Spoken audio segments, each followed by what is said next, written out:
পানির বোতল, টিস্যু ছুঁড়ে মারা যাবে না। হয়েছে, ঠিক আছে, ঠিক আছে।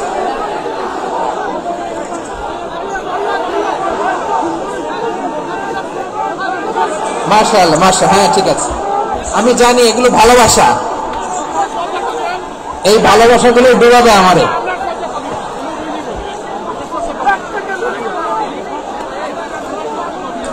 তোমাদের এই ভালোবাসার জন্য যদি আমি কথাই বলতে না পারি, দুইটা বাক্য যদি আমি শোনাতে না পারি, কোথাও বসতে না পারি, দাঁড়াতে না পারি, তাহলে এই ভালোবাসা দিয়ে কিছু হবে? হ্যাঁ, তোমাদের শুরুতেই তো বললাম রেসপন্সিবল হইতে হবে। এখানে নিঝুম নিস্তব্ধ একটা পরিবেশ লাগবে কথা বলবার জন্য। মাশাআল্লাহ, তো ঠান্ডা হয়ে গেছে। হ্যাঁ, বিশাল মাঠ। আমি তো বাংলাদেশের অলমোস্ট অধিকাংশ জেলায় গিয়েছি। এমসি কলেজের ময়দানের মতো মাঠ আমার চোখে আর পড়ে নাই বাংলাদেশ।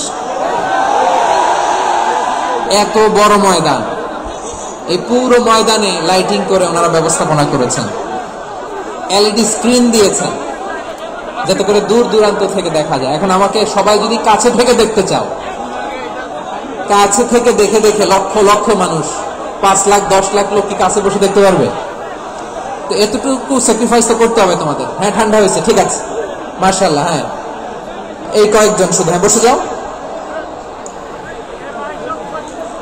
আল্লাহর ওয়াস্তে আমি সবাইকে দেখতে পাচ্ছি, আল্লাহর ওয়াস্তে মেহেরবানি করে চুপ থাকো। প্রিয় ভাইরা, বিশ্বনবী তিনি মানুষের হৃদয়ে আশা জাগান।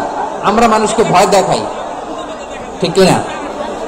আমরা ইসলামকে এমন কঠিন ভাবে উপস্থাপন করি, মানুষ ভয় পেয়ে যায়। বিশ্বনবী মানুষকে ভয় দেখাতেন না, তিনি আশা দিতেন, ভরসা দিতেন।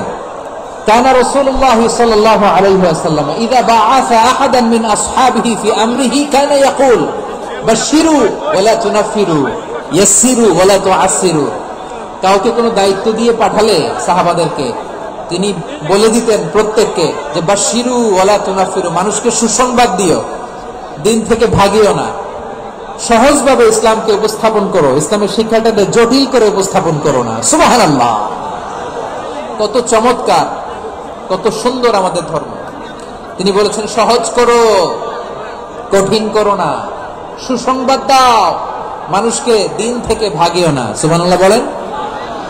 তাহলে বিশ্বনবী মানুষকে জান্নাতের সুসংবাদ দিয়েছেন। He was the bearer of glad tidings, জান্নাতের সুসংবাদদাতা। তিনি এমন ভাবে জান্নাতের নাজ নেয়ামতের চিত্রায়িত করেছেন, উপস্থাপন করেছেন, সাহাবাদেরকে তিনি জান্নাতের পাগল বানিয়ে ছেড়েছেন। পড়েন সুবহানাল্লাহ। আমরা তো টাকার পাগল, ক্ষমতার পাগল, দাপটের পাগল।